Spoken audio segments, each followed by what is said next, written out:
Bonjour.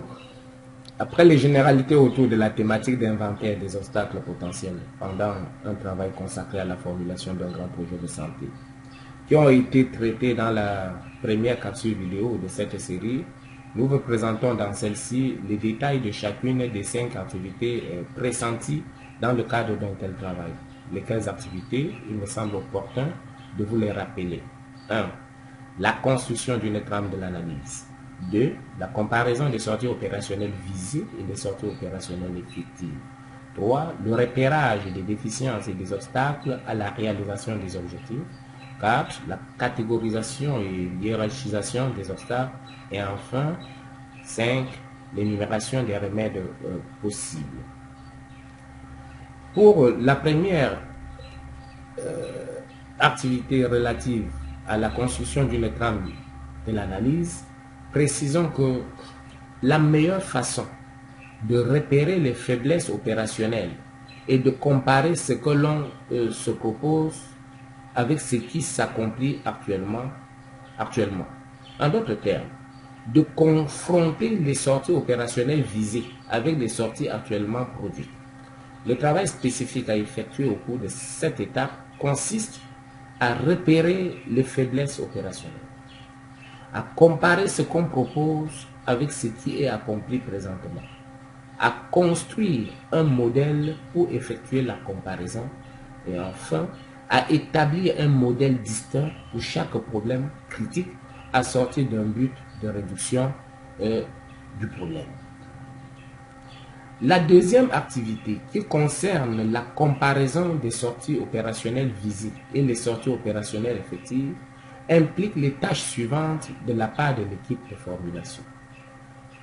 Prendre ou s'appuyer sur chaque modèle pour confirmer les données telles que le nombre estimé de personnes ou d'articles matériels, les types et quantités de sorties opérationnelles actuellement produites et les types et quantités de sorties opérationnelles visées pour la fin de la période planifiée.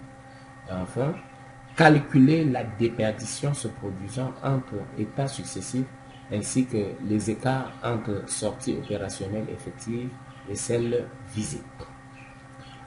S'agissant de la troisième activité ayant trait au repérage des déficiences et des obstacles à la réalisation des objectifs, le travail spécifique à effectuer au cours de cette étape consiste à dégager les raisons des écarts constatés entre les sorties opérationnelles effectives et les sorties opérationnelles visées, à montrer aux agents du service les objectifs opérationnels établis, à demander quelles sont les difficultés auxquelles ils s'attendent à se heurter dans la réalisation de ces objectifs, à tâcher de repérer les problèmes d'errement et d'attitude qui constituent d'ordinaire des obstacles les plus sérieux à la réalisation des objectifs, à découvrir les raisons des écarts et les causes sous-jacentes spécifiques à la déficience qui constituent les vrais obstacles à une production convenable de sortie, à résumer les déficiences et les obstacles qui auront été repérés et enfin à solliciter les suggestions des agents de service quant à la façon dont il sera possible d'éviter ou d'écarter les obstacles mis en lumière. La quatrième activité, centrée sur la catégorisation et hiérarchisation des obstacles, quant à elle, mobilisera l'équipe de formulation autour de 4 tâches principales. Ainsi, le travail spécifique à effectuer au cours de cette étape consiste à examiner tous les problèmes pour déterminer les obstacles qui s'opposent à la production des sorties opérationnelles convenables et les causes de déperdition le long des flux des modèles pertinents. 2. Établir un résumé des listes et déficiences et obstacles classés par aspect du système de santé auquel ils se rapportent. Pousser la décomposition en obstacles ressources et en obstacles non ressources. Enfin, hiérarchiser les obstacles par type ou par ordre d'importance globale, fondés sur leur fréquence d'occurrence. Cette hiérarchisation aidera à éclairer l'équipe sur les priorités.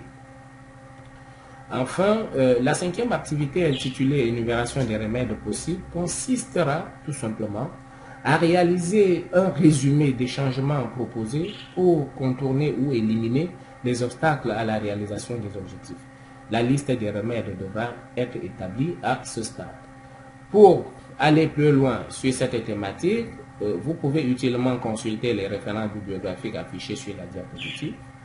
Maintenant, nous vous convions à suivre la troisième capsule vidéo de cette micro-formation relative au travail de recensement des obstacles éventuels en contexte de montage d'un projet de santé. Cette dernière vidéo nous offre l'occasion de pouvoir conclure notre propos sur cette thématique de formation.